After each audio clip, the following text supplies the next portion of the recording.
아내 린다와 아들 크리스토퍼와 함께 살아가는 아빠인 크리스 가드너는 인기 없는 의료기기를 판매하는 세일즈맨입니다. 그 사이에 어린 아들 크리스토퍼는 유치원에 다니는 매우 귀여운 꼬마죠.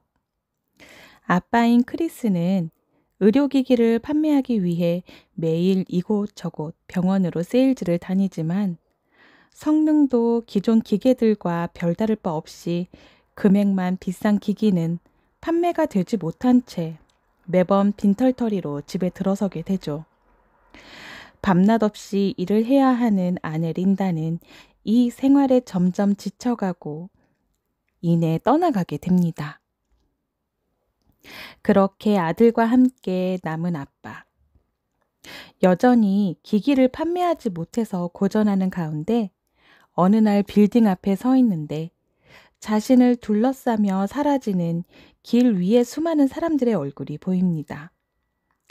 그런데 자신과 달리 그들은 왜 이리 행복해 보이는지, 눈이 마주칠 때마다 행복한 미소로 인사를 보내고 매우 여유롭고 힘찬 모습들, 자신을 제외한 세상이 모두 웃고 있습니다.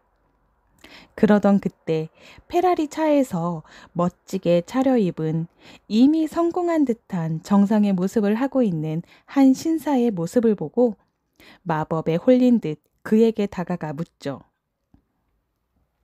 초면에 실례합니다만 당신의 직업은 무엇이고 당신의 성공 비결은 무엇입니까?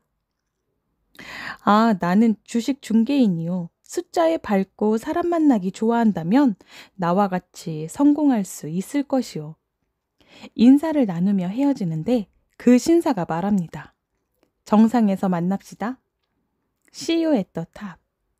아, 너무 멋진 말이죠. 정상에서 만납시다. 오래전에요. 제가 20대 초반에 See you at the top의 저자 지그 지글러의 책을 보면서 동기부여를 많이 받았었거든요. 아, 이 대목을 보니까 추억이 되게 새록새록하더라고요. 그렇게 크리스는 성공의 희망, 아, 나도 할 수 있을 것 같아 라는 희망의 메시지가 가슴에 새겨지게 되죠. 그 신사를 쫓아 면접 날짜를 잡고 이후에도 쉽지 않은 일상들은 계속 이어집니다. 그렇게 면접이 정해지고 준비하는 가운데 아내 린다는 떠나고 엎친 데 덮친 격으로 집세를 내지 못해 거리로 쫓겨질 위기에 처해지곤 하죠. 그러던 중 드디어 면접에 합격. 그러나 기쁨도 잠시, 인턴 기간은 6개월. 그 기간을 거쳐 정직원이 될 수 있는 기회를 가질 수 있는 사람은 매우 적은 거죠. 오직 한 사람만이 뽑힐 수 있었는데요. 그 기간 동안에 급여는 받을 수도 없었어요. 많은 고민 끝에 자신의 희망과 운을 놓지 않는 크리스. 그는 그만 집세를 내지 못해 어느 날 집 밖으로 쫓겨나게 되는데요.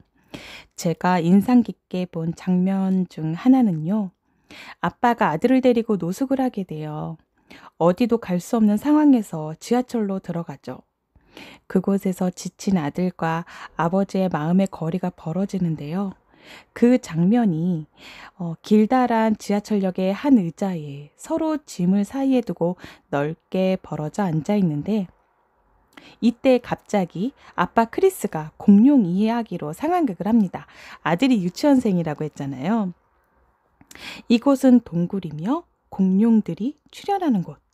그렇게 상상 속의 공룡들을 피해서 달아나게 하는 거죠. 그렇게 달아난 곳은 지하철역 화장실. 아이는 그날의 깊은 슬픔을 기억하게 되는 대신에 아빠의 유머 기지로 인해서 화장실 동굴이라는 곳에서 아빠의 다리를 베고 잠에 들게 되죠. 아이가 잠든 화장실 밖에서 누군가 잡아당기는 문을 다리로 막아서며 아이의 귀를 막고 홀로 우는 아빠 크리스의 그 모습이 너무너무 진하게 다가왔어요. 그렇게 또 다른 영화, 인생은 아름다워라는 영화가 있어요. 제2차 세계대전 당시 유대인 수용소의 비참한 현실로부터 자신의 아들을 지키기 위해서 눈물겨운 사투를 벌이는 아버지의 모습이 나오는데요. 정말 이건 제 인생 영화 중 상위에 손꼽히는 영화거든요. 저는 행복을 찾아서 이 영화 속에 나온 그 지하철 장면에서 '인생은 아름다워'의 영화와 크로스가 되더라고요. 감동이었어요. 혹시 못 보신 분들이 있다면 꼭 한번 보시기를 추천드립니다. 네, 다시 행복을 찾아서 영화 속으로 가 볼게요. 살면서 구렁텅이라고 생각되는 곳에 빠져보지 않은 인생이 있을까요? 영화 속 크리스에게도 마찬가지예요. 어느 날 드디어 마지막 남은 기기를 판매하고 그 돈이면 간신히 노숙 생활에서 단 며칠이라도 허름한 여관에서라도 잘 수가 있겠다라고 생각했던 벗어날 수 있었던 그때에 돈을 찾으러 간 은행에서 그동안 정산하지 못했던 세금들이 빠져나간 것을 알게 돼요. 정말 그 절망의 순간 매번 운명의 신은 크리스를 비껴져 가는 것 같았던 때 크리스는 인턴 과정에서 드디어 직원이 되는 합격의 기쁨을 얻게 됩니다. 이후로 크리스는 성실한 직장인으로만 살았을까요? 아니더라고요. 그는 자신을 뛰어넘는 삶을 살게 돼요. 이후에 한 회사의 직원의 자리를 뛰어넘어서 자신의 이름을 딴 투자 회사를 설립하게 되죠. 그렇게 억만장자가 되어서 아들의 이름을 따서 국제적인 투자 회사로 성장을 시킵니다. 이 영화는요, 실제 인물을 다룬 영화예요. 실제 인물인 크리스 가드너의 삶을 그린 영화예요. 그는 회사 운영뿐만 아니라 꿈을 찾는 이들에게 희망을 심어주는 연설가로 활동을 하고 있고요. 그리고 수많은 자선단체에 기부를 하면서 자신이 가지게 된 희망과 부를 선순환시키는 역할을 하며 살아가고 있습니다.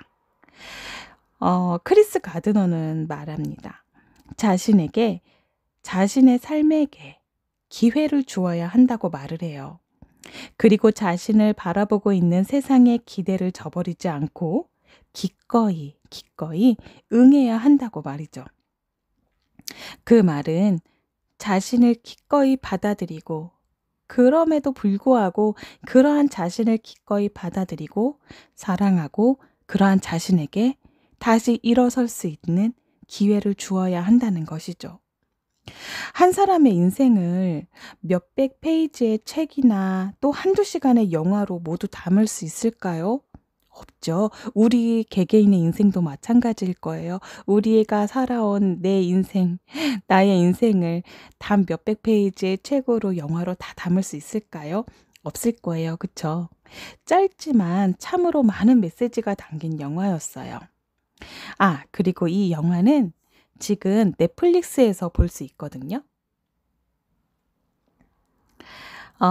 저는 마지막으로 이 영화를 다 보고 나서요. 이 영화의 키워드를 한번 뽑아 봤어요. 그러니까 저만의 키워드죠. 몇 가지가 되나? 네, 7가지가 되네요. 저는 이 영화의 키워드를 어떻게 뽑았냐면요. 웃어라. 세상이 너를 향해 웃을 것이다. 그리고 또 울어라. 너 혼자만 울게 될 것이다. 머피의 법칙. 세상이 그대를 속일지라도 그럼에도 희망, 그럼에도 시작. 그리고 마지막으로는 신의 손길이라는 키워드를 뽑아봤어요. 우리는 알 수 없죠. 신의 손길을. 절망 가운데 있을 때에는 영화 속에 그 거대하고 웅장한 멋진 빌딩 앞의 주인공의 모습처럼 모두가 다 행복하고 저렇게 단단하고 별일 없는 듯한데 그 많은 사람들 속에 나 혼자 홀로이 울고 있는 것 같은 그 참담한 기분. 하지만 그런 중에도 신의 손길은 우리를 붙잡고 있다는 것. 이것을 놓치지 말아야겠다. 이런 생각을 좀 갖게 되었어요. 네, 여기까지 주아이의 영화 기록이었습니다. 들어주셔서 감사합니다.